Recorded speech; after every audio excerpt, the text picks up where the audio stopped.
Imagine the face of true horror hiding behind a gentle elderly man. Albert Fish seemed harmless enough, a quiet man in his late years who wouldn't attract a second glance in a crowd. But what hid beneath that unassuming exterior was one of the most disturbing minds America had ever encountered. This is the chilling story of Albert Fish, a story that lingers in the darkest shadows of true crime history. It was the early 20th century, and life in New York City busted along as usual. Neighborhoods teeming with families, laughter, and daily life. But for a few unfortunate children and their families, innocence would be stolen forever by a monster lurking in plain sight. Fish's method was as deceptive as it was horrifying.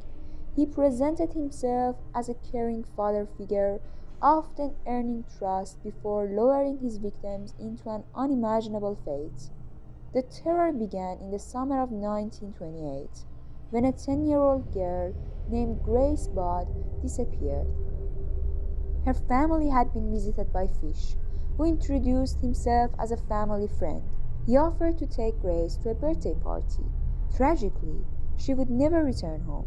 Her family was left in agonizing suspense, not knowing the horrific truth that would soon emerge. In the years that followed, parents across New York grew wary of the kind, elderly man who seemed to drift through neighborhoods, and stories began to circulate about missing children who were last seen with a man matching Fish's description. Detectives initially struggled to gather clues. Fish had mastered the art of blending in, always slipping away before suspicion could settle on him. Without witnesses or a clear pattern, investigators were left in the dark. As months turned into years, the case of Grace Barr went cold, leaving the Barr family without answers and a city haunted by the whispers of an elusive predator. Years passed and Albert Fish's string of unspeakable acts continued. With law enforcement tirelessly working to track him down, it wasn't until 1934 that the case would finally break open. In a sick twist, Fish himself sent a letter to the Budd family detailing Grace's fate. The letter, filled with chilling details, gave police the break they needed to finally close in on their suspect. Fish had left enough hints in the letter to lead investigators directly to him. The police moved quickly, apprehending Fish and piecing together the horrific truth behind the many unsolved cases of missing children. Fish confessed to his crimes with an eerie calm, revealing not just a depravity but a total lack of remorse. As investigators uncovered the true extent of his acts, they found themselves face to face with a monster whose mind was unlike anything they had encountered before. Albert Fish was brought to trial, his courtroom appearances as unsettling as his crimes. Doctors and psychologists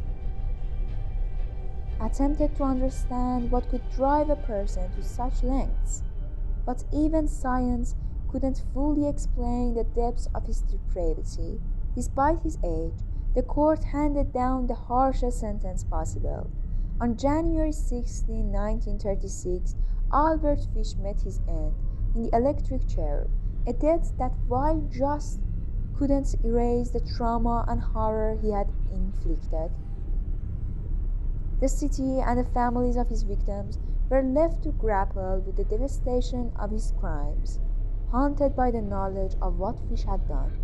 Even today, Fish's story serves as a grim reminder of the terror one person can bring to a community, and of the horrors that can lurk behind even the most harmless of appearances. The tale of Albert Fish remains one of the darkest chapters in American true crime history, a story that continues to send chills down the spine of all who hear it.